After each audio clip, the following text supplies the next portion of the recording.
गौड़ी बैरागन महला तीजा। सतगुर ते ज्ञान पाया हर तत विचारा। मत मलीन प्रगट भई जप नाम मुरारा।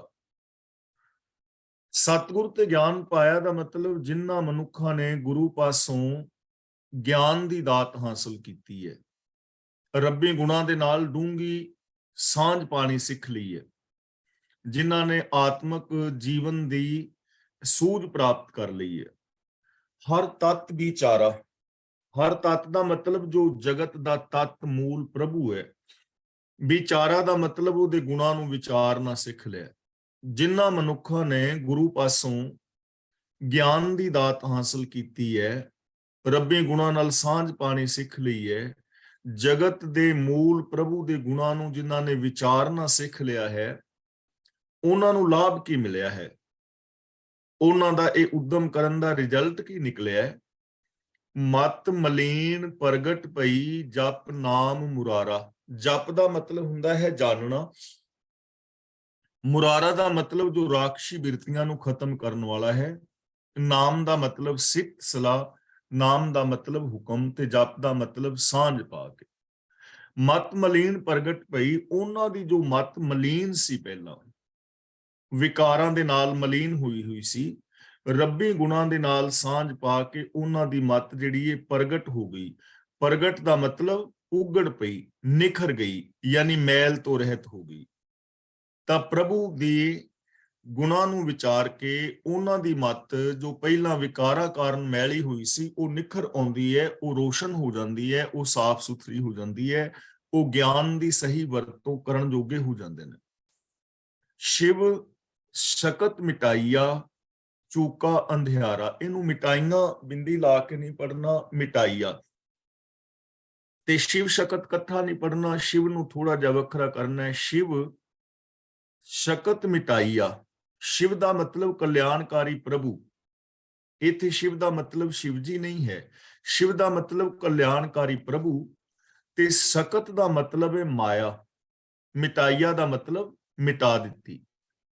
ਕਲਿਆਣਕਾਰੀ ਪ੍ਰਭੂ ਨੇ ਉਹਨਾਂ ਦੇ ਅੰਦਰੋਂ ਮਾਇਆ ਦਾ ਪ੍ਰਭਾਵ ਮਿਟਾ ਦਿੱਤਾ। ਮਾਇਆ ਦਾ ਪ੍ਰਭਾਵ, ਮਾਇਆ ਨੂੰ ਤੁਸੀਂ ਚੰਗੀ ਤਰ੍ਹਾਂ ਸਮਝਦੇ ਹੋ, ਉਹ ਮਤ ਜੋ ਮੇਰ ਤੇਰ ਦੇ ਵਿਤਕਰੇ ਪੈਦਾ ਕਰਦੀ ਹੈ, ਉਹ ਸੋਚ ਜੋ ਸਾਨੂੰ ਸੈਲਫਿਸ਼ ਬਣਾਉਂਦੀ ਹੈ ਔਰ ਸਾਨੂੰ ਅੰਦਰੋਂ ਬਾਹਰੋਂ ਇੱਕ ਨਹੀਂ ਹੋਣ ਦਿੱਤੀ, ਉਹ ਮਾਇਆ ਹੈ, ਉਹ ਸੋਚ ਮਾਇਆ ਹੈ। ਤਾਂ ਰੱਬ ਨੇ ਉਹਨਾਂ ਦੇ ਅੰਦਰੋਂ ਉਹ ਸੋਚ ਨੂੰ ਦੂਰ ਕਰ ਦਿੱਤਾ।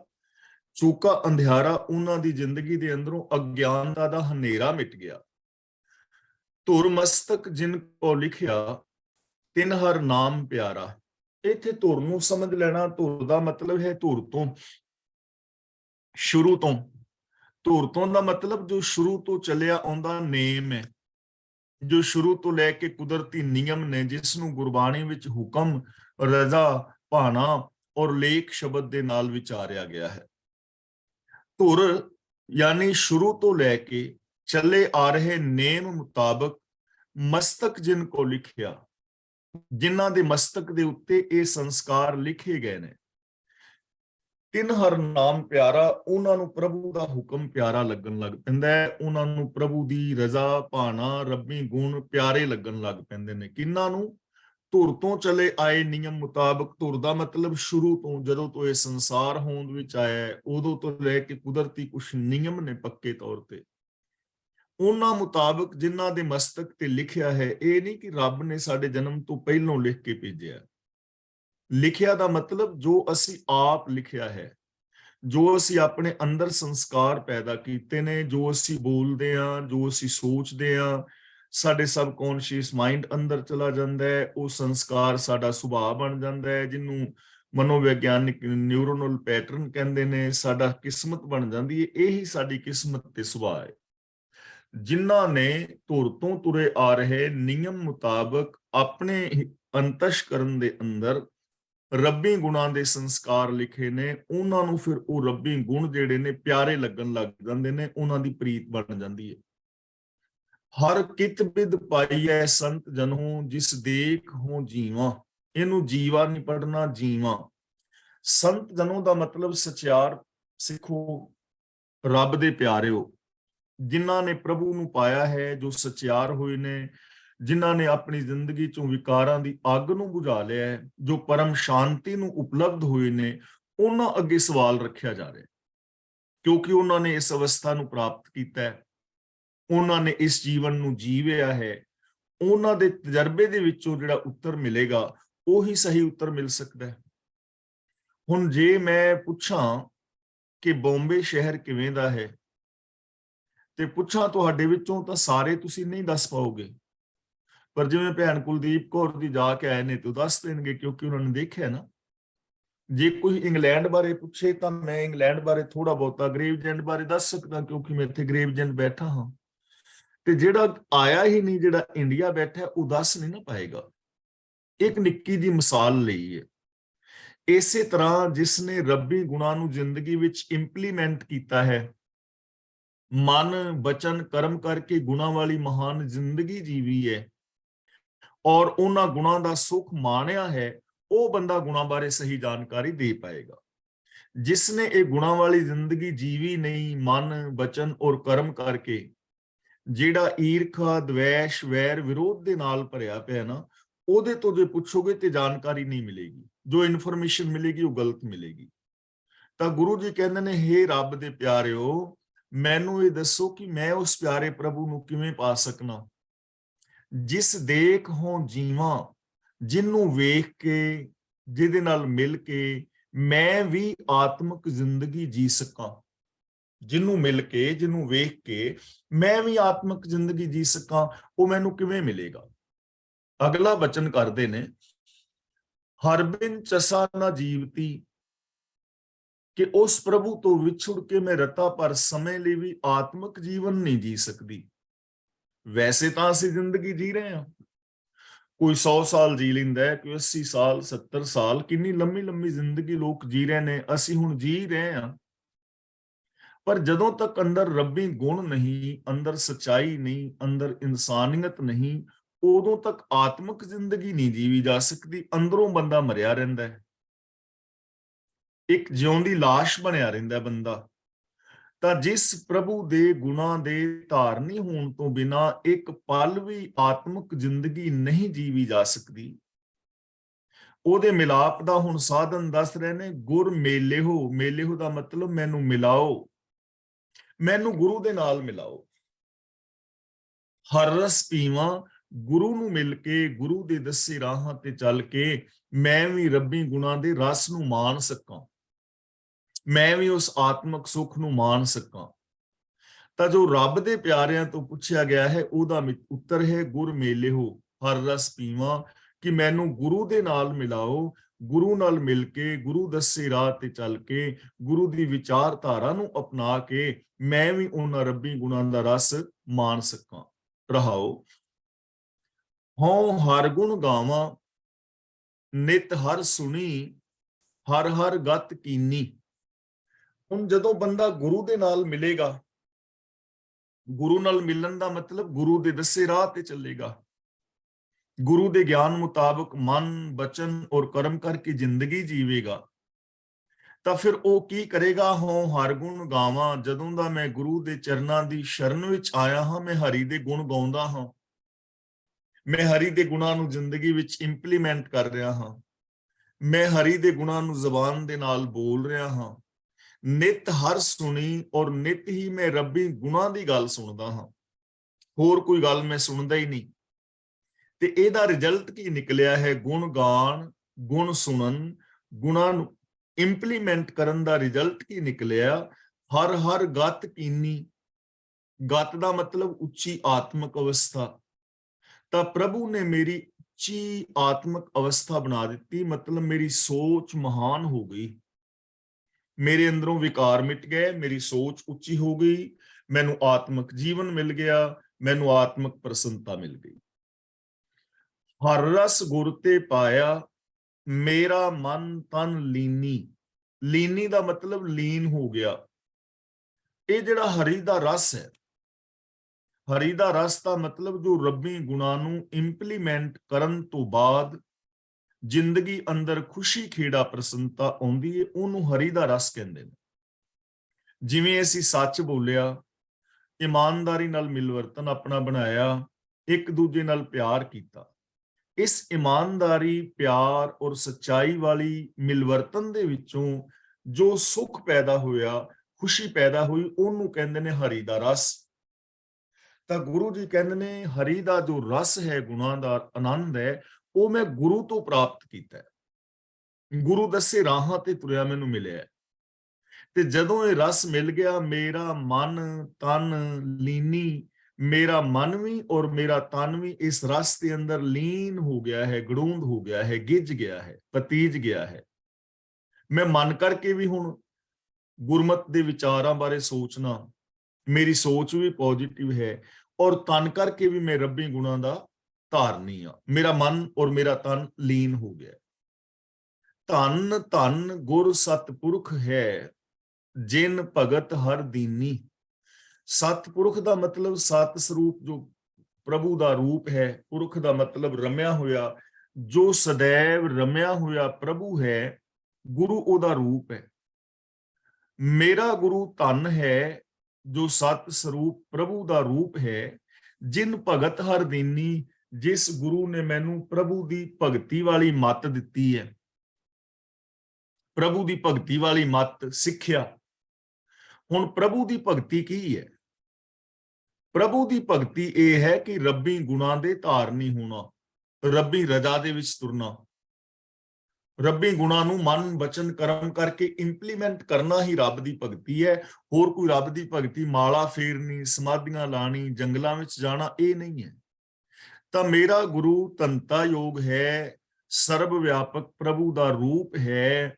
ਉਸ ਮੇਰੇ ਗੁਰੂ ਨੇ ਮੈਨੂੰ ਰੱਬੀ ਰਾਹਾਂ ਤੇ ਤੁਰਨ ਦੀ ਜਾਚ ਦਿੱਤੀ ਹੈ, ਰੱਬੀ ਰਜ਼ਾ ਦੇ ਵਿੱਚ ਤੁਰਨ ਦੀ ਮੈਨੂੰ ਸੂਝ ਬਖਸ਼ਿਸ਼ ਕੀਤੀ ਹੈ, ਬਲ ਬਖਸ਼ਿਆ ਹੈ। ਜਿਸ ਗੁਰ ਤੇ ਹਰ ਪਾਇਆ, ਸੋ ਗੁਰ ਹਮ ਕੀਨੀ। ਸੋ ਗੁਰ ਹਮ ਕੀਨੀ, ਇਹਦਾ ਅਰਥ ਇੱਥੋਂ ਕਰਨਾ ਹੈ। ਸੋ ਗੁਰ ਦਾ ਮਤਲਬ ਉਹ ਗੁਰੂ, ਹਮ ਕੀਨੀ ਦਾ ਮਤਲਬ ਮੈਂ ਕਰ ਲਿਆ ਹੈ, ਬਣਾ ਲਿਆ ਹੈ ਆਸਰਾ। ਮੈਂ ਉਸ ਗੁਰੂ ਨੂੰ ਆਪਣਾ ਆਸਰਾ ਬਣਾਇਆ ਹੈ। ਮੈਂ ਉਸ ਗੁਰੂ ਦੇ ਚਰਨਾਂ ਦੀ ਸ਼ਰਨ ਵਿੱਚ ਗਿਆ, ਜਿਸ ਗੁਰ ਤੇ ਹਰ ਪਾਇਆ, ਜਿਸ ਗੁਰੂ ਤੋਂ ਫਿਰ ਮੈਂ ਰੱਬ ਨੂੰ ਪਾ ਲਿਆ। ਮੈਂ ਗੁਰੂ ਦੇ ਚਰਨਾਂ ਦਾ ਆਸਰਾ ਲਿਆ, ਗੁਰੂ ਦੇ ਚਰਨਾਂ ਦੀ ਸ਼ਰਨ ਵਿੱਚ ਗਿਆ, ਤੇ ਫਿਰ ਉਸ ਗੁਰੂ ਤੋਂ, ਉਸ ਗੁਰੂ ਦੇ ਦੱਸੇ ਰਾਹਾਂ ਤੇ ਤੁਰਨ ਤੋਂ ਮੈਨੂੰ ਪ੍ਰਭੂ ਦੀ ਪ੍ਰਾਪਤੀ ਹੋਈ।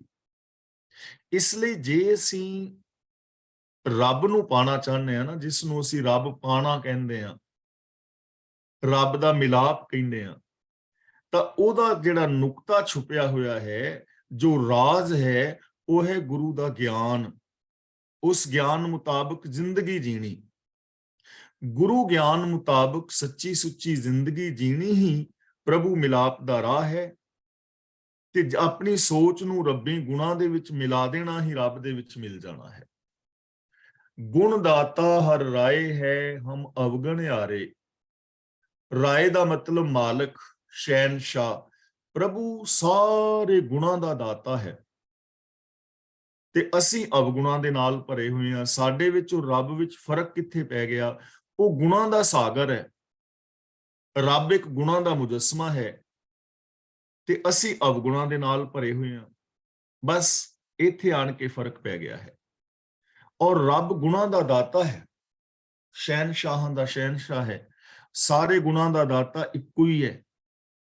ਤੇ ਯਾਦ ਰੱਖਣਾ, ਉਹ ਇੱਕ ਸਾਰੇ ਜਗਤ ਦੇ ਅੰਦਰ ਸਮਾਇਆ ਹੋਇਆ ਹੈ। ਉਹਦੇ ਗੁਣ ਸਾਰੇ ਜਗਤ ਵਿੱਚ ਸਮਾਏ ਹੋਏ ਨੇ। ਹਰ ਥਾਂ ਤੇ, ਹਰ ਸਮੇਂ, ਹਰ ਮਨੁੱਖ ਗੁਣਾਂ ਦਾ ਧਾਰਨੀ ਹੋ ਸਕਦਾ ਹੈ, ਪਰ ਹੋ ਨਹੀਂ ਰਿਹਾ। ਹੋ ਨਹੀਂ ਨਾ ਰਿਹਾ। ਸਾਰੀ ਦੁਨੀਆ, ਹਿੰਦੂ, ਮੁਸਲਮਾਨ, ਸਿੱਖ, ਈਸਾਈ, ਜੈਨੀ, ਬੋਧੀ ਆਦਿਕ, ਜਿੰਨੇ ਵੀ ਇਸ ਦੁਨੀਆ ਤੇ ਇਸਤਰੀਆਂ ਪੁਰਸ਼ ਆਦਿਕ ਨੇ, ਉਹਨਾਂ ਵਿੱਚੋਂ ਕੁਝ ਲੋਕ ਐਸੇ ਨੇ ਜੋ ਬਹੁਤ ਚੰਗੇ ਨੇ, ਜਿਨ੍ਹਾਂ ਦੀ ਬੋਲ ਬਾਣੀ, ਜਿਨ੍ਹਾਂ ਦਾ ਬਿਹੇਵੀਅਰ ਬੜਾ ਪਿਆਰਾ ਹੈ। ਉਹ ਕਿਤੇ ਵੀ ਜਾਓ, ਕਿਸੇ ਵੀ ਦੇਸ਼ ਵਿੱਚ ਜਾਓ, ਉੱਥੇ ਹੀ ਚੰਗੇ ਲੋਕ ਮਿਲ ਜਾਂਦੇ ਨੇ। ਬਹੁਗਿਣਤੀ ਜੋ ਲੋਕਾਂ ਦੀ ਹੈ, ਉਹ ਅਵਗਣ ਆਰਿਆਂ ਦੀ ਹੈ। ਉਹ ਸਾਰੀ ਦੁਨੀਆ ਵਿੱਚ ਭਰੇ ਪਏ ਨੇ, ਜਿਨ੍ਹਾਂ ਦੀ ਬੋਲ ਬਾਣੀ ਮਾੜੀ ਹੈ, ਈਰਖਾ, ਦਵੇਸ਼, ਵੈਰ, ਵਿਰੋਧ ਨੇ। ਤਾਂ ਗੁਣਾਂ ਦਾ ਦਾਤਾ ਤੇ ਇੱਕੋ ਹੀ ਹੈ, ਸਰਬ ਵਿਆਪਕ ਹੈ, ਪਰ ਅਸੀਂ ਉਹਨਾਂ ਗੁਣਾਂ ਨੂੰ ਲੈ ਨਹੀਂ ਰਹੇ। ਅਸੀਂ ਅਵਗੁਣਾਂ ਦੇ ਭਰੇ ਪਏ ਹਾਂ। ਪਾਪੀ ਪਾਥਰ ਡੂਬਦੇ, ਗੁਰਮਤ ਹਰ ਤਾਰੇ। ਹੁਣ ਜਿਹੜੇ ਵਿਕਾਰਾਂ ਦੇ ਵਿੱਚ ਡੁੱਬ ਰਹੇ ਨੇ, ਜਿਹੜੇ ਅਵਗੁਣਾਂ ਦੇ ਭਰੇ ਹੋਏ ਨੇ, ਉਹਨਾਂ ਵਾਸਤੇ ਇੱਕ ਪ੍ਰਕਾਸ਼ ਦੀ ਕਿਰਨ ਹੈ, ਇੱਕ ਉਜਾਲੇ ਦੀ ਕਿਰਨ ਹੈ, ਇੱਕ ਜਗਮਗ ਕਰਦਾ ਹੋਇਆ ਗਿਆਨ ਦਾ ਰਾਸਤਾ ਹੈ, ਉਹਨਾਂ ਵਾਸਤੇ ਪੋਸੀਬਿਲਿਟੀ, ਸੰਭਾਵਨਾ ਹੈ, ਤੇ ਉਹ ਹੈ ਗੁਰੂ ਦਾ ਗਿਆਨ। ਪਾਪੀ ਦਾ ਮਤਲਬ ਪਾਪਾਂ ਦੇ ਨਾਲ, ਪਾਥਰ ਦਾ ਮਤਲਬ ਪੱਥਰ ਵਰਗੇ ਜਿਹੜੇ ਕਠੋਰ ਨੇ, ਪਾਪਾਂ ਦੇ ਨਾਲ ਕਠੋਰ ਹੋਏ ਪੱਥਰਵਤ ਇਨਸਾਨ ਜੋ ਪਾਪਾਂ ਦੇ ਵਿੱਚ ਡੁੱਬ ਰਹੇ ਸਨ, ਗੁਰਮਤਿ ਹਰਿ ਤਾਰੇ, ਗੁਰੂ ਦੀ ਮੱਤ ਰਾਹੀਂ ਰੱਬ ਨੇ ਉਹਨਾਂ ਦਾ ਪਾਰ ਉਤਾਰਾ ਕਰ ਦਿੱਤਾ। ਪਾਰ ਉਤਾਰਾ ਕਰਨ ਦਾ ਸਾਧਨ ਕੀ ਹੈ? ਗੁਰੂ ਦੀ ਮੱਤ, ਗੁਰੂ ਦਾ ਗਿਆਨ। ਜੇ ਉਹ ਪਾਪੀ ਅਪਰਾਧੀ ਵੀ, ਜਿਨ੍ਹਾਂ ਦੇ ਅੰਦਰ ਨੈਗੇਟਿਵਿਟੀ ਹੈ, ਜਿਨ੍ਹਾਂ ਦੇ ਅੰਦਰ ਪਾਪ ਅਪਰਾਧ ਨੇ, ਜੇ ਉਹ ਲੋਕ ਵੀ ਗੁਰੂ ਦੇ ਚਰਨਾਂ ਦੀ ਸ਼ਰਨ ਵਿੱਚ ਆ ਕੇ ਗੁਰੂ ਗਿਆਨ ਦੇ ਧਾਰਨੀ ਹੋ ਜਾਣ, ਤਾਂ ਉਹ ਲੋਕ ਵੀ ਤਰ ਸਕਦੇ ਨੇ। ਪਾਥਰ ਦਾ ਮਤਲਬ ਜਿਹੜੇ ਪੱਥਰ ਵਰਗੇ ਕਠੋਰ ਨੇ, ਜਿਹੜੇ ਵਿਕਾਰਾਂ ਵਿੱਚ ਡੁੱਬ ਰਹੇ ਨੇ, ਉਹਨਾਂ ਨੂੰ ਵੀ ਰੱਬ ਗੁਰੂ ਦੀ ਮਾਤਰਾ ਹੀ ਤਾਰ ਦਿੰਦਾ ਹੈ। ਤੂੰ ਗੁਣ ਦਾਤਾ ਨਿਰਮਲਾ, ਹਮ ਅਵਗਣ ਨਿਆਰੇ। ਨਿਰਮਲਾ ਦਾ ਮਤਲਬ ਸ਼ੁੱਧ ਸਰੂਪ। हे प्रभु, तू पवित्र स्वरूप है, शुद्ध स्वरूप है और गुणा दा दाता है, गुणा दा मुजस्मा है, पवित्र है तेरी सोच और अनंत अनंत गुण ने। पर असी अवगण आ रहे हैं, असी तेरी सोच नूं, तेरे गुणा नूं यूज नहीं कर रहे, असी इन्हां गुणां दी कदर नहीं पा रहे। तां हुण इत्थे सानू राह दस रहे ने कि सानू की करना चाहिए। हर सरणांगत राख लिहो, मूड मुगद निस्तारे। मूड मुगद दा मतलब मूर्ख, महामूर्ख। मूड मुगद महामूर्ख, कि हे प्रभु असी महामूर्ख हां, सानू महामूर्खां नू इस मूर्खता विचों, अज्ञानता विचों पार कर लै। हम सरनागत, असी तेरी शरण विच आए हां। राख लिहो दा मतलब सानू अपनी शरण विच रख लै, सानू बचा लै। सानू महामूर्खां नू इस अज्ञानता चों पार कढ दे, असी तेरे चरनां दी शरण विच आए हां। ਤਾਂ ਇਹਦਾ ਮਤਲਬ ਇਹ ਹੋਇਆ ਕਿ ਜੇ ਕੋਈ ਅਵਗੁਣਾਂ ਦੇ, ਅਗਿਆਨ ਦੇ ਹਨੇਰੇ ਤੋਂ ਨਿਕਲਣਾ ਚਾਹੁੰਦਾ ਹੈ ਤਾਂ ਉਹਨੂੰ ਯਤਨ ਤੇ ਕਰਨਾ ਪਵੇਗਾ। ਜੇ ਉਹ ਰੱਬੀ ਸ਼ਰਨ ਵਿੱਚ ਆ ਜਾਏ, ਜੇ ਉਹ ਗੁਰਮਤਿ ਆਸ਼ੇ ਅਨੁਸਾਰ ਜ਼ਿੰਦਗੀ ਜੀਵੇ, ਤਾਂ ਉਹਦਾ ਪਾਰ ਉਤਾਰਾ ਹੋ ਸਕਦਾ ਹੈ, ਉਹ ਵੀ ਵਿਕਾਰਾਂ ਪਾਪਾਂ ਚੋਂ ਬਚ ਸਕਦਾ ਹੈ। ਸਹਿਜ ਆਨੰਦ ਸਦਾ ਗੁਰਮਤੀ, ਹਰ ਹਰ ਮਨ ਧਿਆਇਆ। ਗੁਰਮਤੀ ਦਾ ਮਤਲਬ ਗੁਰੂ ਦੀ ਮੱਤ ਰਾਹੀਂ,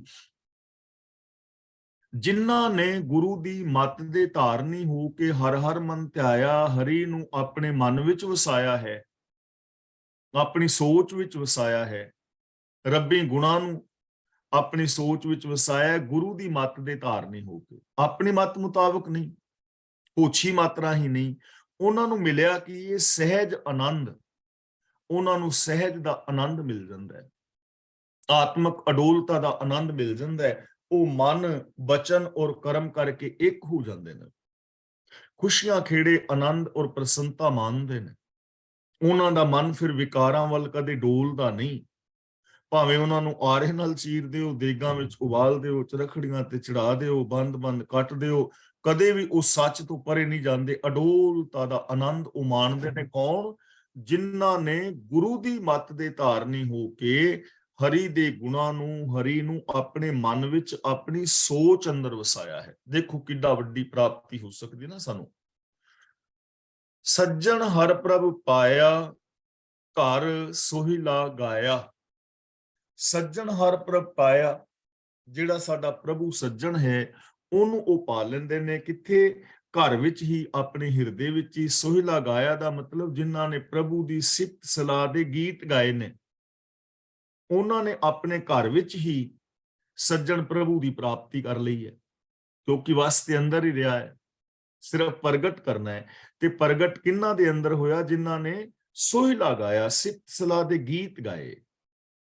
ਸੋਹਿਲਾ ਗਾਣਾ ਜਾਂ ਸਿਫਤ ਸਲਾਹ ਦੇ ਗੀਤ ਗਾਣ ਦਾ ਭਾਵ ਅਰਥ ਹੈ ਰੱਬੀ ਗੁਣਾਂ ਦੇ ਧਾਰਨੀ ਹੋਣਾ, ਮਨ, ਬਚਨ, ਕਰਮ ਕਰਕੇ। ਜਿਨ੍ਹਾਂ ਸੋਚ ਵਿੱਚ ਵੀ ਗੁਣ ਵਸਾਏ, ਬੋਲਾਂ ਵਿੱਚ ਵੀ ਗੁਣ ਨੇ, ਬਿਹੇਵੀਅਰ ਵਿੱਚ ਵੀ ਗੁਣ ਨੇ, ਉਹਨਾਂ ਨੇ ਆਪਣੇ ਹਿਰਦੇ ਘਰ ਦੇ ਵਿੱਚੋਂ ਹੀ ਪ੍ਰਭੂ ਨੂੰ ਪਾ ਲਿਆ, ਜੋ ਸਾਡਾ ਸਦਾ ਦਾ ਸदैवी ਸੱਜਣ ਹੈ। ਹਰ ਦਇਆ ਧਾਰ ਪ੍ਰਭ ਬੇਨਤੀ, ਹਰ ਹਰ ਚੇਤਾਇਆ। ਚੇਤਾਇਆ ਦਾ ਮਤਲਬ ਚੇਤੇ ਕਰਾਓ। ਹੁਣ ਸਾਨੂੰ ਬੇਨਤੀ ਕਰਨੀ ਸਿਖਾ ਰਹੇ ਨੇ ਕਿ ਪਿਆਰਿਓ, ਜੇ ਤੁਸੀਂ ਵੀ ਆਪਣੀ ਜ਼ਿੰਦਗੀ ਅੰਦਰ ਮਹਾਨਤਾ ਹਾਸਲ ਕਰਨੀ ਚਾਹੁੰਦੇ ਹੋ ਤਾਂ ਰੱਬੀ ਚਰਨਾਂ ਵਿੱਚ ਅਰਜ਼ ਕਰੋ ਤੇ ਕਹੋ ਕਿ ਹੇ ਦਇਆ ਦੇ ਮਾਲਕ, ਸਾਡੇ ਤੇ ਰਹਿਮਤ ਕਰ, ਸਾਨੂੰ ਵੀ ਰੱਬੀ ਗੁਣ ਚੇਤੇ ਕਰਾ, ਸਾਨੂੰ ਵੀ ਆਪਣੇ ਚੇਤੇ ਦੀ ਦਾਤ ਦੇ, ਅਸੀਂ ਵੀ ਤੈਨੂੰ ਚੇਤੇ ਕਰ ਸਕੀਏ ਜਿਵੇਂ ਤੇਰੇ ਪਿਆਰੇ ਚੇਤੇ ਕਰਦੇ ਨੇ, ਜਿਵੇਂ ਤੇਰੇ ਪਿਆਰਿਆਂ ਨੇ ਤੇਰੇ ਗੁਣਾਂ ਨੂੰ ਆਪਣੇ ਹਿਰਦੇ ਵਿੱਚ ਵਸਾਇਆ, ਸਾਡੇ ਤੇ ਰਹਿਮਤ ਕਰ, ਅਸੀਂ ਵੀ ਚੇਤੇ ਕਰ ਸਕੀਏ। ਤਾਂ ਇੱਥੇ ਅਸੀਂ ਪ੍ਰੋਮਿਸ ਕਰਨੀ ਹੈ ਕਿ ਅਸੀਂ ਵੀ ਉਹਨਾਂ ਗੁਣਾਂ ਨੂੰ ਆਪਣੇ ਹਿਰਦੇ ਵਿੱਚ ਵਸਾਣਾ ਹੈ। ਜਨ ਨਾਨਕ ਮੰਗੈ ਧੂੜ ਜਿਨ ਸਤਿਗੁਰ ਪਾਇਆ। ਤਾਂ ਗੁਰੂ ਪਾਤਸ਼ਾਹ ਜੀ ਕਹਿੰਦੇ ਨੇ ਕਿ ਦਾਸ ਨਾਨਕ ਉਹਨਾਂ ਪਿਆਰਿਆਂ ਦੇ ਚਰਨਾਂ ਦੀ ਧੂੜ ਮੰਗਦਾ ਹੈ ਜਿਨ੍ਹਾਂ ਨੇ ਸਤਿਗੁਰ ਨੂੰ ਪਾ ਲਿਆ। ਮਤਲਬ ਜੋ ਗੁਰੂ ਦੀ ਸ਼ਰਨ ਵਿੱਚ ਆਏ ਨੇ, ਜੋ ਗੁਰੂ ਦੇ ਦੱਸੇ ਰਾਹਾਂ ਤੇ ਤੁਰਦੇ ਨੇ, ਜਿਨ੍ਹਾਂ ਨੇ ਗੁਰੂ ਦੇ ਦਿੱਤੇ ਵੇ ਆਫ ਲਾਈਫ ਨੂੰ ਅਪਣਾ ਲਿਆ, ਗੁਰੂ ਜੀ ਕਹਿੰਦੇ ਨੇ ਮੈਂ ਉਹਨਾਂ ਦੇ ਚਰਨਾਂ ਦੀ ਧੂੜ ਮੰਗਦਾ ਹਾਂ। ਹੁਣ ਚਰਨਾਂ ਦੀ ਧੂੜ ਮੰਗਣ ਦਾ ਮਤਲਬ ਹੈ ਕਿ ਉਸ ਰਾਹ ਤੇ ਤੁਰਨਾ ਜਿਸ ਰਾਹ ਤੇ ਉਹ ਗੁਰੂ ਦੇ ਪਿਆਰੇ ਤੁਰਦੇ ਨੇ, ਉਹਨਾਂ ਪਿਆਰਿਆਂ ਦੀ ਸੰਗਤ ਕਰਨੀ ਔਰ ਉਹਨਾਂ ਦੇ ਨਾਲ ਨਿਮਰਤਾ ਔਰ ਪਿਆਰ ਵਾਲਾ ਬਿਹੇਵੀਅਰ ਕਰਨਾ। ਕਿਉਂਕਿ ਜੋ ਜੈਸੀ ਸੰਗਤ ਵਿੱਚ ਮਿਲ ਜਾਂਦਾ ਨਾ, ਉਹ ਉਹੋ ਜਿਹਾ ਹੀ ਫਲ ਪ੍ਰਾਪਤ ਕਰ ਲੈਂਦਾ ਹੈ। ਗੌੜੀ ਗੁਆਰੇਰੀ ਮਹਿਲਾ ਚੌਥਾ ਚੌਪਦੇ। ਹੁਣ ਇੱਥੇ ਆਪ ਦੇਖ ਰਹੇ ਹੋ ਕਿ 4 ਅੰਕ ਵੀ ਲਿਖਿਆ ਹੈ ਔਰ ਚੌਥਾ ਅੱਖਰਾਂ ਵਿੱਚ ਵੀ ਲਿਖਿਆ ਹੋਇਆ ਹੈ। ਬਹੁਤੇ ਵੀਰ ਭੈਣਾਂ ਪੜ੍ਹਦੇ ਨੇ ਗੌੜੀ ਗੁਆਰੇਰੀ ਮਹਿਲਾ ਚੌਥਾ ਚੌਥਾ ਚੌਪਦੇ। ਚੌਥਾ ਚੌਥਾ 2 ਵਾਰੀ ਨਹੀਂ ਬੋਲਣਾ। ਇਹ 4 ਅੰਕ ਲਿਖ ਕੇ ਅੱਗੇ ਚੌਥਾ ਲਿਖ ਕੇ ਇਹ ਸੂਚਨਾ ਦਿੱਤੀ ਹੈ ਕਿ ਇਸ 4 ਨੂੰ 4 ਨਹੀਂ ਬੁਲਾਣਾ, ਇਹਨੂੰ ਚੌਥਾ ਬੁਲਾਣਾ ਹੈ। ਗੌੜੀ ਗੁਆਰੇ ਦੀ ਮਹਿਲਾ 4 ਨਹੀਂ ਪੜਨਾ, ਚੌਥਾ ਪੜਨਾ ਹੈ। ਇਹ ਚੌਥਾ ਜੋ ਸ਼ਬਦ ਹੈ ਨਾ, ਇਹ ਲਿਖ ਕੇ ਸਾਨੂੰ ਇਹ ਸੂਚਨਾ ਦਿੱਤੀ ਹੈ। ਇਸੇ ਤਰ੍ਹਾਂ ਪਹਿਲਾ ਦੂਜਾ ਤੀਜਾ ਜਦੋਂ 1 2 3 4 5 ਅੰਕ ਲਿਖੇ ਹੋਣਗੇ ਨਾ, ਤਾਂ ਉੱਥੇ ਵੀ ਮਹਿਲਾ ਪਹਿਲਾ, ਮਹਿਲਾ ਦੂਜਾ, ਮਹਿਲਾ ਤੀਜਾ, ਮਹਿਲਾ ਚੌਥਾ ਪੜਨਾ ਹੈ। ਇਹ ਸੂਚਨਾ ਦਿੱਤੀ ਗਈ ਹੈ। ਤਾਂ ਸਾਹਿਬ ਸ੍ਰੀ ਗੁਰੂ ਰਾਮਦਾਸ ਜੀ ਦਾ ਇਹ ਪਾਵਨ ਸ਼ਬਦ ਹੈ, 4 ਪਦਿਆਂ ਵਾਲਾ ਸ਼ਬਦ ਹੈ। ਇੱਕ ਓੰਕਾਰ ਸਤ ਗੁਰ ਪ੍ਰਸਾਦ। ਇੱਕ ਓੰਕਾਰ ਤੋਂ ਭਾਵ ਇੱਕ ਸਰਬ ਵਿਆਪਕ ਪਰਮ ਸਤਿਆ, ਜਿਸ ਕਰਕੇ ਉਤਪਤੀ, ਲੈਤਾ, ਪਾਲਣਾ ਔਰ ਸੰਚਾਲਨ ਹੋ ਰਿਹਾ ਹੈ। ਸਤ ਦਾ ਮਤਲਬ ਜੋ ਸदैव ਹੈ, ਅਵਿਨਾਸ਼ੀ ਹੈ, ਤੇ ਗੁਰ ਪ੍ਰਸਾਦ ਦਾ ਮਤਲਬ ਗੁਰੂ ਦੀ ਕਿਰਪਾ ਸਦਕਾ, ਗੁਰੂ ਦੇ ਗਿਆਨ ਮੁਤਾਬਕ ਜ਼ਿੰਦਗੀ ਜੀ ਕੇ ਅਸੀਂ ਐਸੇ ਪਰਮ ਸਰਬ ਵਿਆਪਕ ਪ੍ਰਭੂ ਅੰਦਰ ਸਮਾ ਸਕਦੇ ਹਾਂ। ਪੰਡਿਤ ਸ਼ਾਸਤ ਸਿਮਰਿਤ ਪੜਿਆ, ਇਹਨੂੰ ਪੜਿਆ ਨਹੀਂ ਬੋਲਣਾ, ਪੜਿਆ। ਹੁਣ ਇੱਥੇ ਕੁਝ ਲੋਕਾਂ ਦੀਆਂ ਸੋਚਾਂ ਦੱਸ ਰਹੇ ਨੇ ਕਿ ਕੌਣ ਲੋਕ ਕਿਸ ਕਿਸ ਢੰਗ ਦੇ ਨਾਲ ਜ਼ਿੰਦਗੀ ਜੀ ਰਹੇ ਨੇ ਔਰ ਅਸਲ ਦੇ ਅੰਦਰ ਅਸਲੀਅਤ ਕੀ ਹੈ, ਜਿਸ ਕਰਕੇ ਸਾਡੇ ਜੀਵਨ ਵਿੱਚ ਸੁਖ ਸ਼ਾਂਤੀ ਪੈਦਾ ਹੋ ਜਾਏ ਔਰ ਅਸੀਂ ਰੱਬ ਵਿੱਚ ਮਿਲ ਕੇ ਰੱਬ ਵਰਗੇ ਹੋ ਜਾਈਏ ਜਾਂ ਸਚਿਆਰ ਹੋ ਜਾਈਏ। ਪੰਡਿਤ ਸ਼ਾਸਤ ਸਿਮਰਿਤ ਪੜਿਆ। ਜੋ ਪੰਡਿਤ ਹੈ, ਸ਼ਾਸਤਰ, ਸਿਮਰਤੀਆਂ, ਧਰਮ ਪੁਸਤਕਾਂ ਪੜ੍ਹਦਾ ਹੈ ਔਰ ਇਹਨਾਂ ਤੇ ਮਾਣ ਕਰਦਾ ਹੈ, ਆਪਣੀ ਵਿਦਿਆ ਤੇ ਮਾਣ ਕਰਦਾ ਹੈ ਕਿ ਮੈਂ ਬੜਾ ਵਿਦਵਾਨ ਹਾਂ, ਮੈਨੂੰ ਸਿਮਰਤੀਆਂ, ਸ਼ਾਸਤਰ, ਵੇਦ ਸ਼ਾਸਤਰ ਯਾਦ ਨੇ, ਉਹਨੂੰ ਆਪਣੀ ਵਿਦਿਆ ਦਾ ਮਾਣ ਹੈ। ਜੋਗੀ ਗੋਰਖ ਗੋਰਖ ਕਰਿਆ। ਹੁਣ ਜਿਹੜਾ ਜੋਗੀ ਹੈ ਉਹ ਗੋਰਖ ਗੋਰਖ ਕਰ ਰਿਹਾ ਹੈ। ਗੋਰਖ ਜਿਹੜਾ ਹੈ ਯੋਗ ਮਤ ਨੂੰ ਚਲਾਉਣ ਵਾਲਾ ਹੈ। ਯੋਗ ਮਤ ਸ਼ੁਰੂ ਹੋਇਆ ਹੈ ਗੋਰਖ ਤੋਂ। ਤਾਂ ਜੋਗੀ ਆਪਣੇ ਗੋਰਖ ਦੇ ਨਾਮ ਦਾ ਜਾਪ ਜਪ ਰਿਹਾ ਹੈ, ਉਹਦੀਆਂ ਦਸੀਆਂ ਸਮਾਧੀਆਂ ਲਾ ਰਿਹਾ ਹੈ। ਗੋਰਖ ਗੋਰਖ ਕਰਨਾ ਦਾ ਮਤਲਬ ਗੋਰਖ ਦੇ ਦੱਸੇ ਰਾਹ ਤੇ ਤੁਰਨਾ, ਯੋਗ ਸਾਧਨਾਵਾਂ ਕਰ ਰਿਹਾ ਹੈ। ਤੇ ਉਸ ਜੋਗੀ ਨੂੰ ਯੋਗ ਸਾਧਨਾਵਾਂ ਦਾ ਮਾਣ ਹੈ ਕਿ ਮੈਂ ਯੋਗ ਸਾਧਨਾਵਾਂ ਕਰਨਾ, ਮੈਂ ਰੱਬ ਨੂੰ ਪਾ ਲਾਂਗਾ। ਇੱਕ ਨੂੰ ਵਿਦਿਆ ਦਾ ਮਾਣ ਹੈ ਕਿ ਮੈਂ ਆਪਣੀ ਵਿਦਿਆ ਦੇ ਆਸਰੇ ਰੱਬ ਨੂੰ ਪਾ ਲਾਂਗਾ, ਮੇਰੇ ਕੋਲ ਵਿਦਿਆ ਹੈ। ਦੂਜੇ ਕੋਲ ਯੋਗ ਦਾ ਮਾਣ ਹੈ। ਤੇ ਗੁਰੂ ਜੀ ਕਹਿੰਦੇ ਨੇ ਮੈਂ ਮੂਰਖ ਹਰ ਹਰ ਜਪ ਪੜਿਆ। ਪੜਿਆ ਦਾ ਮਤਲਬ ਬੋਲਣਾ, ਇਹ ਪੜਿਆ ਦਾ ਮਤਲਬ ਸਿੱਖਿਆ ਹੈ, ਸਿੱਖਿਆ ਹੈ। ਜਪ ਦਾ ਮਤਲਬ ਜਾਣਨਾ, ਹਰ ਹਰ ਜਪ ਦਾ ਮਤਲਬ ਪ੍ਰਭੂ ਦੇ ਨਾਲ ਸਾਂਝ ਪਾਣੀ। ਪਰ ਮੈਂ ਮੂਰਖ ਨੇ, ਬੇਸਮਝ ਨੇ, ਪ੍ਰਭੂ ਦੇ ਨਾਲ ਸਾਂਝ ਪਾਣੀ ਸਿੱਖੀ ਹੈ। ਨਾ ਤੇ ਵਿਦਿਆ ਦਾ ਮਾਣ ਹੈ, ਨਾ ਯੋਗ ਸਾਧਨਾਵਾਂ ਦਾ ਮਾਣ ਹੈ, ਕਿਉਂਕਿ ਵਿਦਿਆ ਦੇ ਬਲਬੂਤੇ ਰੱਬ ਨੂੰ ਨਹੀਂ ਪਾਇਆ ਜਾ ਸਕਦਾ, ਯੋਗ ਸਾਧਨਾਵਾਂ ਦੇ ਬਲਬੂਤੇ ਰੱਬ ਨੂੰ ਨਹੀਂ ਪਾਇਆ ਜਾ ਸਕਦਾ। ਜੇਕਰ ਬੰਦੇ ਦੇ ਅੰਦਰ ਇਨਸਾਨੀਅਤ ਨਹੀਂ ਤਾਂ ਫਿਰ ਉਹਦੀ ਵਿਦਿਆ ਜਿਹੜੀ ਪੜ੍ਹੀ ਹੈ ਉਹ ਨੁਕਸਾਨਦਾਇਕ ਹੋਏਗੀ। ਇੱਥੇ ਵਿਦਿਆ ਦਾ ਖੰਡਨ ਨਹੀਂ ਹੈ, ਲੇਕਿਨ ਵਿਦਿਆ ਦਾ ਮਿਸਯੂਜ਼ ਕਰਨਾ, ਜਿਵੇਂ ਆਪਾਂ ਰੋਜ਼ ਬੇਨਤੀ ਕਰਦੇ ਹਾਂ ਕਿ ਆਪਣੇ ਗਿਆਨ ਦੇ ਨਾਲ ਕੋਈ ਸ਼ਰਾਬ ਬਣਾ ਰਿਹਾ ਤੇ ਕੋਈ ਗਲੂਕੋਜ਼।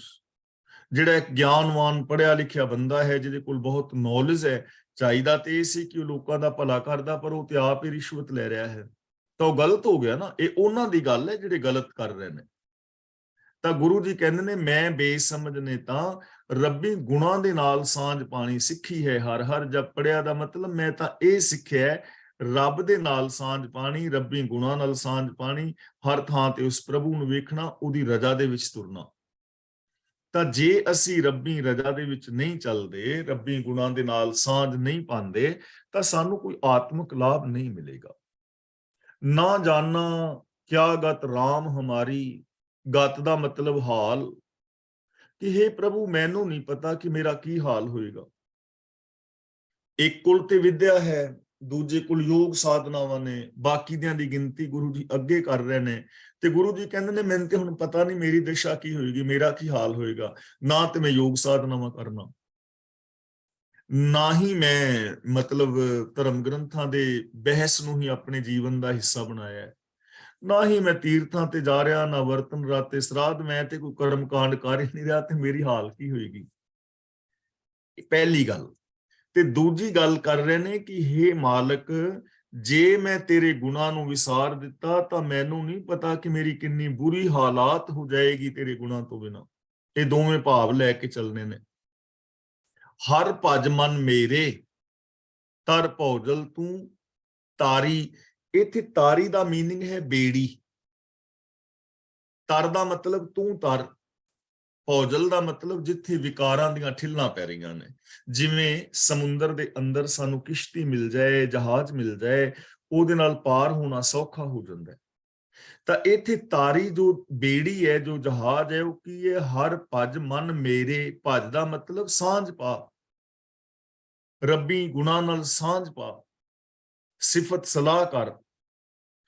ਤੇ ਇਹ ਜੋ ਸੰਸਾਰ ਸਾਗਰ ਹੈ, ਇਹਨੂੰ ਤਰ ਜਾ।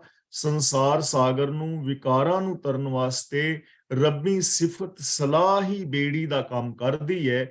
ਇਹ ਸਿਫਤ ਸਲਾਹ ਦੀ ਬੇੜੀ ਦੇ ਉੱਤੇ ਚੜ ਕੇ ਤੇ ਪਾਰ ਹੋ ਜਾ।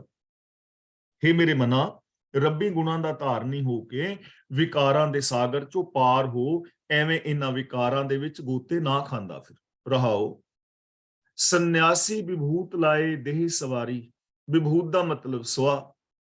ਹੁਣ ਸੰਨਿਆਸੀ ਦੀ ਗੱਲ ਕਰਦੇ ਨੇ ਕਿ ਜਿਹੜਾ ਸੰਨਿਆਸੀ ਬੰਦਾ ਹੈ, ਉਹਨੇ ਆਪਣੇ ਸਿਰ ਦੇ ਵਿੱਚ ਸਵਾਹ ਪਾਈ ਹੈ ਜਾਂ ਸਰੀਰ ਤੇ ਸਵਾਹ ਮਲੀ ਹੈ, ਤੇ ਆਪਣੇ ਸਰੀਰ ਨੂੰ ਸਵਾਰਿਆ ਹੋਇਆ, ਉਹਨੇ ਸਵਾਹ ਨੂੰ ਆਪਣੇ ਸਰੀਰ ਦਾ ਸ਼ਿੰਗਾਰ ਬਣਾ ਲਿਆ।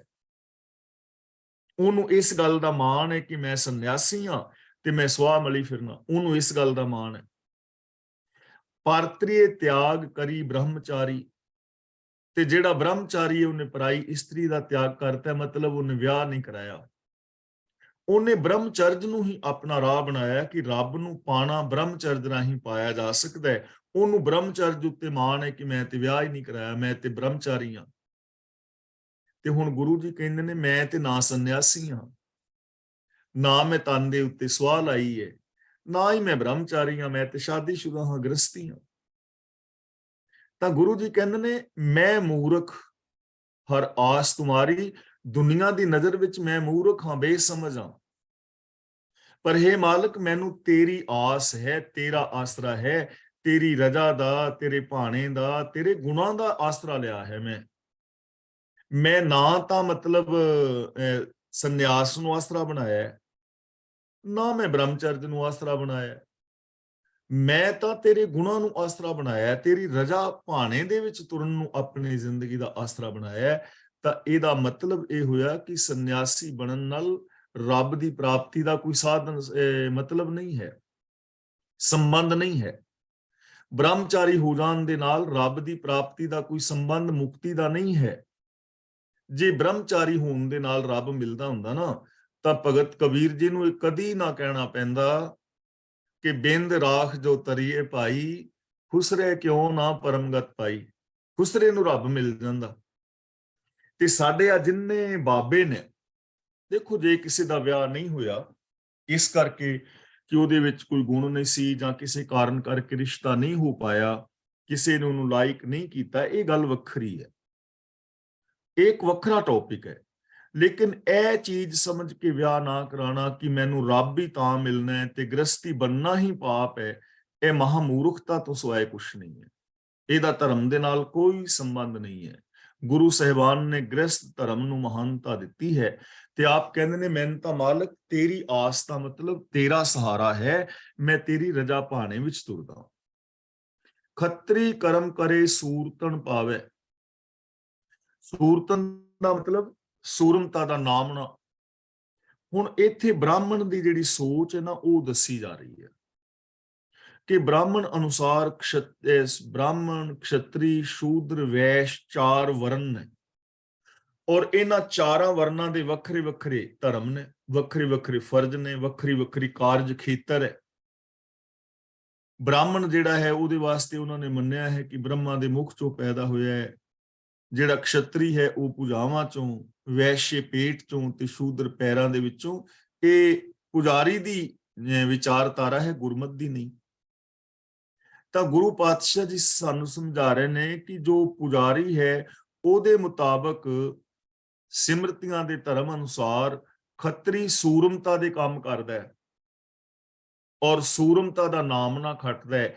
ਇਹ ਉਹਦਾ ਨਿਸ਼ਾਨਾ ਸਮਝਿਆ ਜਾਂਦਾ ਹੈ ਕਿ ਜੀਵਨ ਦਾ ਇਹ ਨਿਸ਼ਾਨਾ ਹੈ, ਸੂਰਮਾ ਹੋ ਜਾਣਾ। ਹੁਣ ਦੇਖੋ, ਗੁਰੂ ਜੀ ਸਾਨੂੰ ਕਾਇਰ ਬਣਨ ਵਾਸਤੇ ਨਹੀਂ ਪ੍ਰੇਰ ਰਹੇ। ਸੂਰਮਾ ਹੋਣਾ ਹਰ ਬੰਦੇ ਦਾ ਫਰਜ਼ ਹੈ, ਲੇਕਿਨ ਸੂਰਮੇ ਤੇ ਉਹ ਵੀ ਹੋਏ ਨੇ ਨਾ, ਹਿਟਲਰ ਵਰਗੇ, ਜਿਨ੍ਹਾਂ ਨੇ ਲੋਕਾਂ ਨੂੰ ਚੈਂਬਰਾਂ ਦੇ ਵਿੱਚ ਪਾ ਕੇ ਸਾੜਿਆ ਹੈ। ਸੂਰਮੇ ਤੇ ਉਹ ਵੀ ਨੇ, ਉਹ ਵੀ ਆਪਣੇ ਆਪ ਨੂੰ ਸੂਰਮੇ। ਔਰੰਗਜ਼ੇਬ ਦੇ ਕੋਲ ਵੀ ਸੂਰਮੇ ਸਨ, ਉਹ ਵੀ ਸੂਰਮਾ ਸੀ। ਆਪਣੇ ਭਰਾਵਾਂ ਨੂੰ ਕਤਲ ਕਰਕੇ, ਪਿਓ ਨੂੰ ਕੈਦ ਕਰਕੇ ਤੇ ਆਪਣਾ ਰਾਜ, ਤੇ ਉਸ ਤੋਂ ਬਾਅਦ ਜੋ ਉਹਨੇ ਕੀਤਾ ਤੁਹਾਡੇ ਸਾਹਮਣੇ ਹੈ। ਸੂਰਮਾ ਤੇ ਉਹ ਵੀ ਉਹਨੇ ਪੂਰੀ ਦੇਸ਼ ਦੇ ਉੱਤੇ ਰਾਜ ਕੀਤਾ। ਤਾਂ ਗੱਲ ਸੂਰਮੇ ਹੋਣ ਦੀ ਨਹੀਂ, ਗੱਲ ਤੇ ਇਨਸਾਨੀਅਤ ਦੀ ਹੈ ਕਿ ਕਿਸੇ ਦੇ ਅੰਦਰ ਸੱਚਾਈ ਕਿੰਨੀ ਹੈ। ਤਾਂ ਗੁਰੂ ਜੀ ਕਹਿੰਦੇ ਨੇ ਉਹਨਾਂ ਦੇ ਵਿਚਾਰਾਂ ਮੁਤਾਬਕ ਖੱਤਰੀ ਜਿਹੜਾ ਹੈ ਸੂਰਮਤਾ ਦੇ ਕੰਮ ਕਰਦਾ ਹੈ, ਸੂਰਮਤਾ ਦਾ ਨਾਮ ਨਾ ਖੱਟਦਾ ਹੈ ਤੇ ਉਹ ਇਹਦੇ ਤੇ ਮਾਣ ਕਰਦਾ ਹੈ। ਉਹਨੇ ਆਪਣਾ ਇਹਨੂੰ ਹੀ ਧਰਮ ਬਣਾ ਲਿਆ। ਸੂਦ ਵੈਸ ਪਰ ਕਿਰਤ ਕਮਾਵੇ।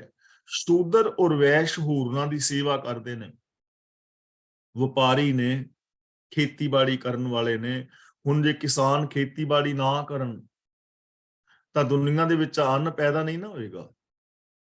ਤਾਂ ਸ਼ੂਦਰ ਦੂਜਿਆਂ ਦੀ ਸੇਵਾ ਕਰਦਾ ਹੈ, ਵੈਸ਼ ਵਣਜ ਵਪਾਰ ਆਦਿਕ ਕਰਦਾ ਹੈ ਤੇ ਇਸੇ ਨੂੰ ਆਪਣਾ ਉਹ ਧਰਮ ਸਮਝ ਲੈਂਦੇ ਨੇ, ਇਹਦੇ ਉੱਤੇ ਉਹ ਮਾਣ ਕਰਦੇ ਨੇ।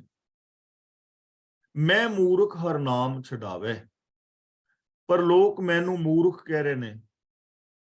ਮੈਂ ਬੇਸਮਝ ਹਾਂ, ਪਰ ਹਰ ਨਾਮ ਛਡਾਵੇ ਦਾ ਮਤਲਬ ਮੈਨੂੰ ਵਿਕਾਰਾਂ ਤੋਂ, ਆਤਮਕ ਮੌਤ ਤੋਂ ਰੱਬੀ ਸਿਫਤ ਸਲਾਹ ਛਡਾਉਂਦੀ ਹੈ।